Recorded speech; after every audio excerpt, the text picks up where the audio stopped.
Thank you very much, Lescan Corla. And Minister, I suppose this again, like many previous budgets in recent times, becomes the most leaked budgets in the state, in the history of the state. And of course, it reminds you of an old bucket Lango you'd have for milking cows and a leaky at the bottom, and sort of all the milk would be gone out of it. But you're leaking only the good news. You've leaked all that there in the last few months to give yourselves a little tap in the back, and especially the last few weeks. And to be honest, there was no need having this show piece here at all today, because most people knew what was going to happen in here, all the positives. But no one talked about the mini budget that came in last month, when the VAT and hospitality went from 9% to 13.5%, and the mini budget who rose the price of fuel at the petrol pump, where every man, woman that drives a vehicle, and there is 2.2 million vehicles in this country, are now paying through the nose for fuel. There's no talk about, there was no press releases or leaks, maybe, we won't call them press releases, though. One time, there'd be ministers fired for leaks, but no, to a pat in the back, and as long as the right news is put out there. But I ask you, Minister, there's a lot of sectors today that are asking questions, and maybe you can answer them or someone will answer them as the hours will go on. What about the Section 39 workers? I was at a meeting last Friday evening with the Irish Wheelchair Association, with both the leading bodies themselves and users. They're in a serious crisis in relation to pay parity. They can't take on staff. They can't get staff because their competitors or the health service are paying more money than themselves. So, like in this budget today, is pay parity going? I mean, the Irish Wheelchair Association West Cork are providing a magical service for many people that have severe difficulties with people in wheelchairs. And you know, they use a transport service, they have a caring service, and they can't meet the demand that's there at the present time because of the Section 39 funding. And there's a strike imminent, and the same with coaction. And he seemed to be kind of lying idly by. No, I don't know. I can't see anywhere where this has been addressed in the budget today. And also the early childcare providers, and they've been up here protesting in the last few weeks because many of them are going out of existence. I presume the same in your own constituency in Limerick, Minister. They're finding it the same difficulties as they are in Cork South West.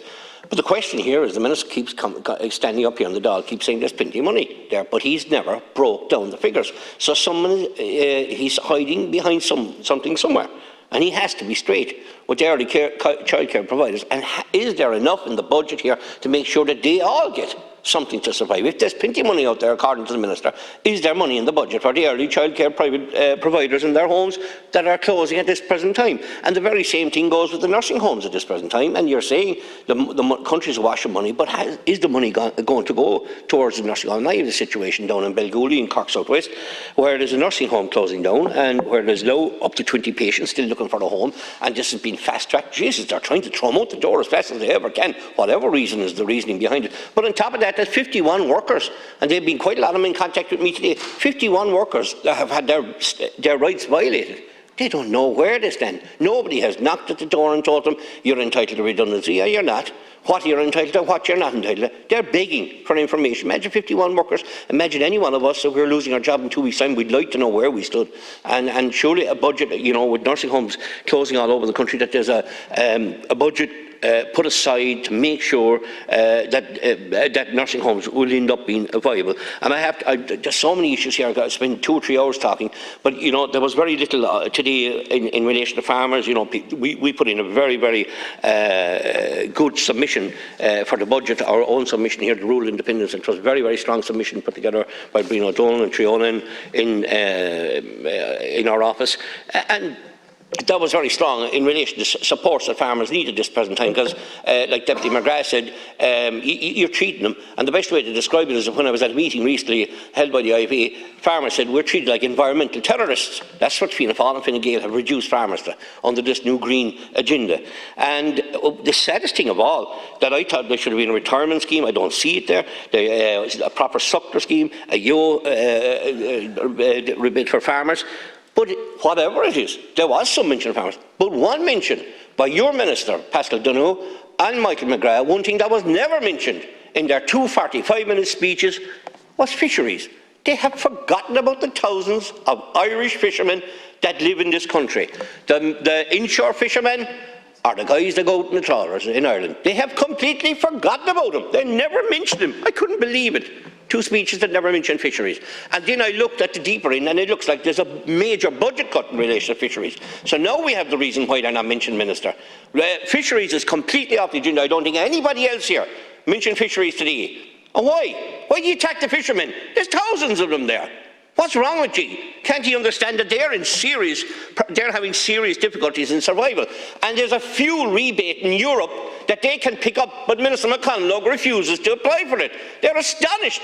Every other European country is applying for the fisheries fuel rebate that's available to them in Europe. It doesn't have to come from the Irish government. And what happens? Ireland says no. Because Ireland has this vision that blinded government have a vision that we don't need fuel. Unfortunately, the boats need fuel, the tractor needs fuel, and that leads me on to the carbon tax and the hit on fuel. €19 for a 900-litre fill of a tank of oil for the ordinary householder again, increase. €1 on the bag of coal, I think. 20 cents on the peat briquettes. And how much in the petrol? Sure, you're very nice. You put it off till next April, so we'll kick him. We'll have another mini budget next April. So we punish the ordinary man and woman again. So the few quid we gave them, we'll make sure we'll rob it back out of their pockets again by April. You've done it again. You've done it a month ago. You increased the fuel. People cannot afford it. They're telling us they cannot understand that there's such an uncaring government that doesn't understand that people are suffering.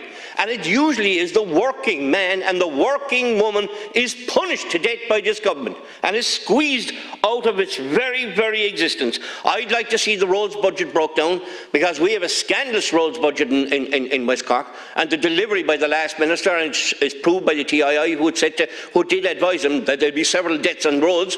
It's proven, of course. The roads are in appalling condition down in West Cork. Astonishing that there's nobody doing anything about it other than government TDs giving out.